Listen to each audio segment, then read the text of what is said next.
ఈ ఎండాకాలం ఇంట్లో పనుకున్నట్టు ఊరికటి చచ్చిపోతావు అబ్బా. రామచ్చా.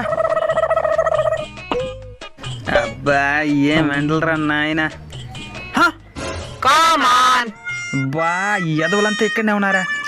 ఈ ఎండలో ఇంట్లో పండుకున్నట్టు వృద్ధాగా చచ్చిపోతావో.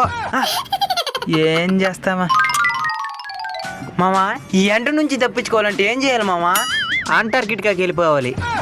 అక్కడ కాకలు బతకలేవు కదా. నిజమే, అక్కడ కుక్కలు కూడా బతకలేవు. ఏం మచ్చా మా అత్త మామను కూడా దొరుకుపోతున్నావా? ఆ అత్త మామూలు కన్నీని పెట్టి నేను పెళ్లి చేసుకునింది అంటే నువ్వు కూడా కుక్కే కదే. ఎట్టుంది మామ పంచా? బాగుంది మచ్చా. ఈ ఎండాకాలం ఎండకి బాధపడాలో లేకపోతే ఈ విధంగా సంతోషంగా మాట్లాడుకునే అవకాశం దొరికినందుకు ఆనందపడాలో తెలియదు మచ్చా. ఈ విధంగా మా చిన్నప్పుడు పడుకుంటా ఉన్నాం అందరితో కలిసి మిద్ది మీద. ఇప్పుడు అన్నీ ఏసీలే కదా, మనకి ఏసీ పెట్టుకునేంత స్తోమత లేదు, ఆ కరెంటు బిల్లులు కట్టేంత ధైర్యమూ లేదు.